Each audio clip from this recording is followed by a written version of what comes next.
bonsoir. C'est monsieur. Oui, bonsoir monsieur. Vous êtes au bateau La Péniche? On a un cabine téléphonique Oui.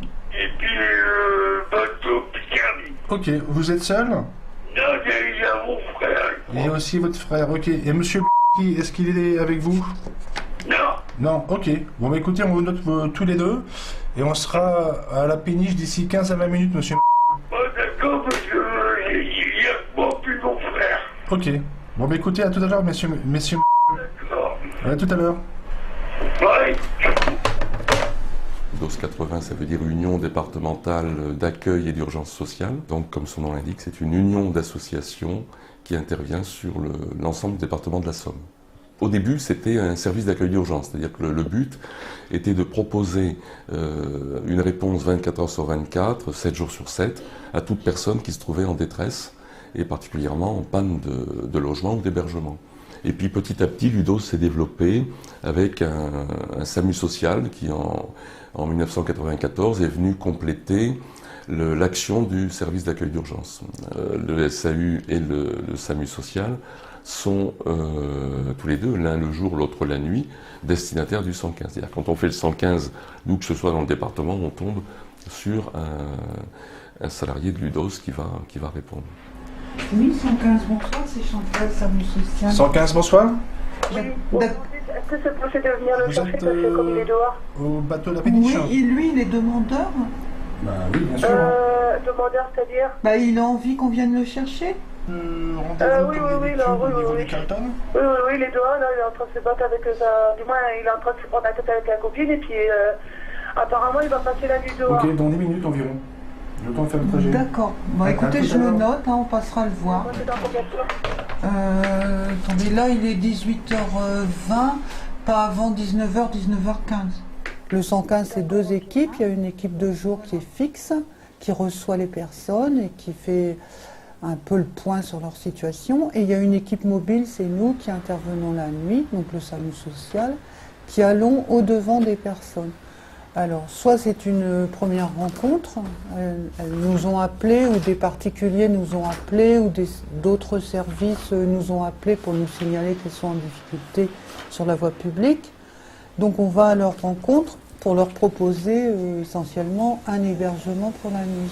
Une nuit normale, on prend en charge à peu près 35 personnes vraiment dans le camion, quoi. Donc on travaille toujours en binôme. L'équipe se compose d'un travailleur social, c'est un éducateur là, en l'occurrence, et puis d'une infirmière. Voilà.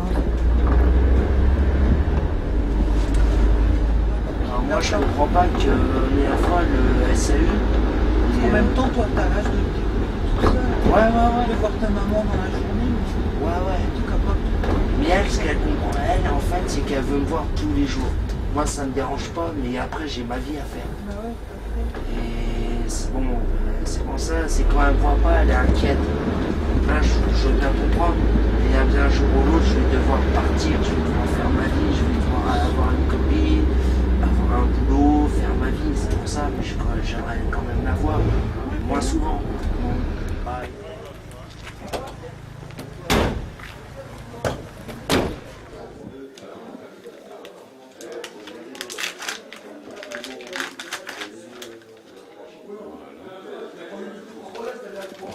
Et moi, écoutez, malheureusement, ça va faire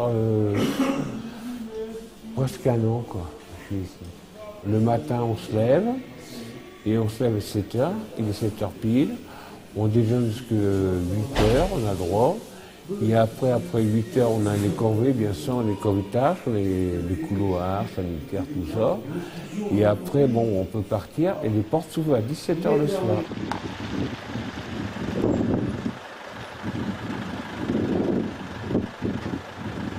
On arrive le soir, on peut prendre une douche, manger et aller dormir en paix. Parce qu'il y a toujours un ou deux veilleurs pour surveiller nos paletots, nos blousons, notre fric. Qu'on en a ou on n'en a pas. Mais là, je dors en sécurité et tout. C'est vrai, je dors mal. Je sais que très bien, il y a un surveillant et tout, un ou deux. Mais il y a des gens qui ronflent, qui pètent. Bon, ça c'est rien, c'est l'inconvénient de la vie, hein. Mais fais-moi confiance. J'ai mieux dormir ici que dehors maintenant. Oui, ça me repose parce que bon, j'étais dans la rue, j'ai dormi qu'un seul œil, tout ça. Et quand j'ai connu 115, c'est vrai que là, je me repose, je suis plus serein, tout ça. Bon, j'ai mes camarades, mes collègues qui sont veilleurs, qui je m'entends très bien, j'ai toujours de respect, ils me respectent, il n'y a pas de problème, et ça ira toujours comme ça. Mais je vous dis en soi, c'est pas une fin en soi, c'est justement ce qu'on appelle la passerelle, c'est un passage pour passer ici, pour avoir un logement en soi-même, voilà. Par contre, s'il y a des autres personnes avec vous, vous leur demandez de nous appeler, messieurs. Parce que moi, je leur demande que deux personnes qui nous ont appelés dans votre groupe.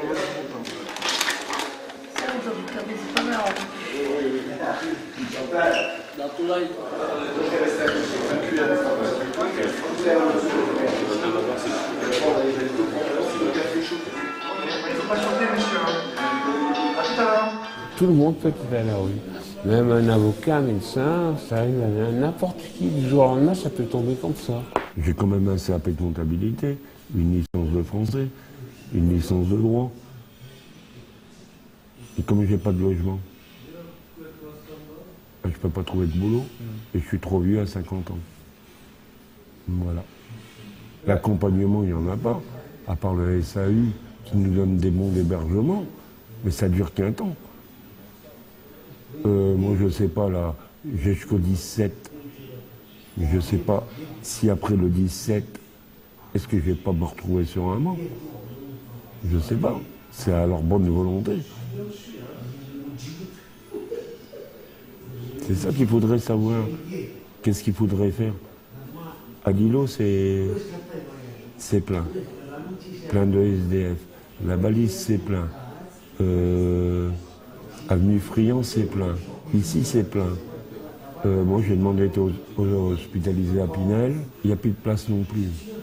Parce que je voulais me calmer pour l'alcool.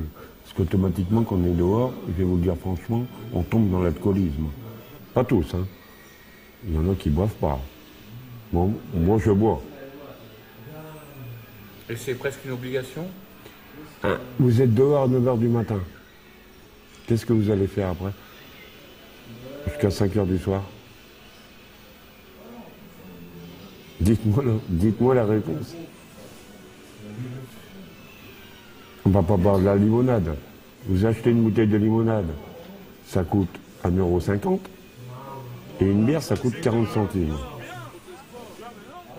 Donc automatiquement, on boit une bière, on boit 2 bières, on boit 3 bières, et on en retombe dedans.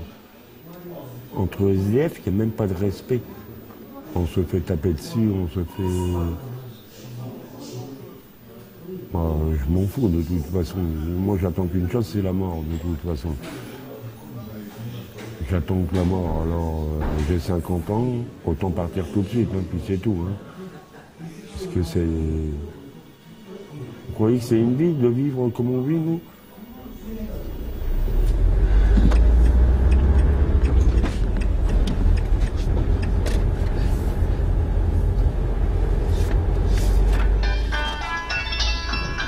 Ah bah ça, monsieur, ce sera la passerelle. Hein. 815, bonsoir. Ah bah monsieur, ce sera la passerelle ou on peut rien vous proposer autre chose? Il y a parfois des gens qui refusent la proposition d'hébergement. Donc pour ces personnes-là, en fait, il y en a quelques-unes sur Amiens. On essaie d'aller les rencontrer plusieurs fois en semaine pour justement garder un contact avec ces personnes. Donc on peut donc leur amener soit du café, soit des soupes, ou même juste une discussion, hein, pour justement garder la relation avec ces personnes qui refusent les hébergements.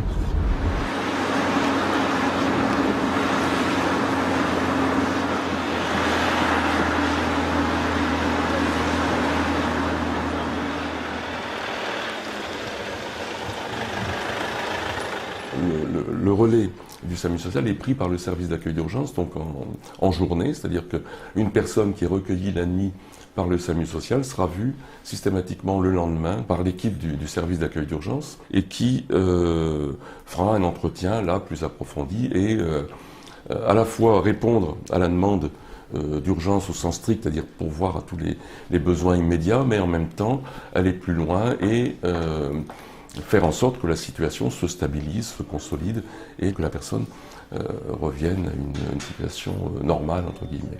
C'est ce travail de prévention qui va faire qu'à partir d'un accident de parcours, on va éviter que cette personne-là ne devienne justement, ne tombe dans cette spirale de la marginalisation. Donc là, au niveau d'Agena, donc là vous êtes en attente. En attente. Bon, vous les avez appelés là récemment? Je dois rappeler mercredi. D'accord. Bon, je vais aller vous chercher un bon pour prolonger l'hébergement, puis un rendez-vous. D'accord. Je suis partie par rapport à ma fille pour menace de mort que le père faisait auprès de sa fille. Mais quand on reprend un démarrage, c'est pas évident, quoi. Faut tout reprendre à zéro et puis se réorienter dans une nouvelle vie, quoi. Mais on est quand même bien entouré. Le DOS, il nous aide tous les semaines à avoir des entretiens pour voir s'il n'y a pas de problème, comment les mamans elles vont, est impeccable.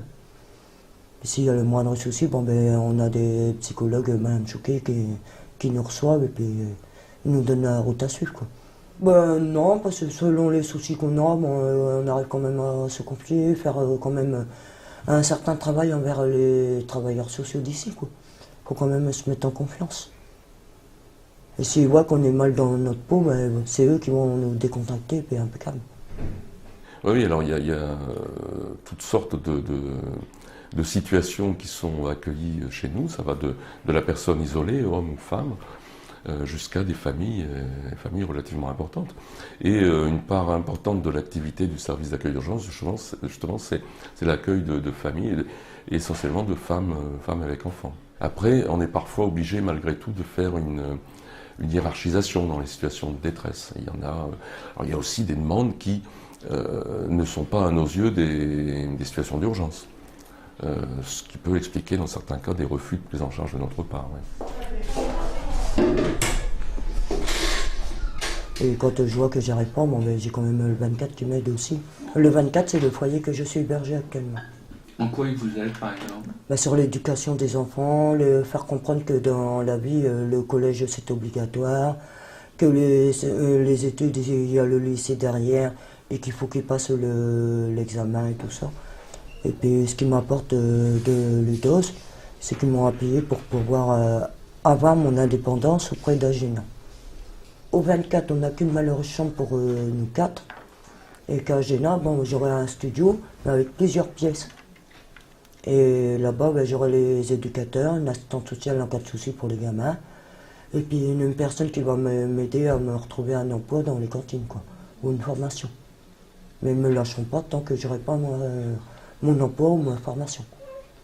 Je vivais plutôt dans la peur, je dirais plutôt, puis dans le stress, parce que je n'arrivais pas à me libérer facilement, quoi. Et maintenant, j'ai repris le dessus, et puis si jamais il y a le moindre souci, je sais que je peux intervenir, quoi, et sans crainte.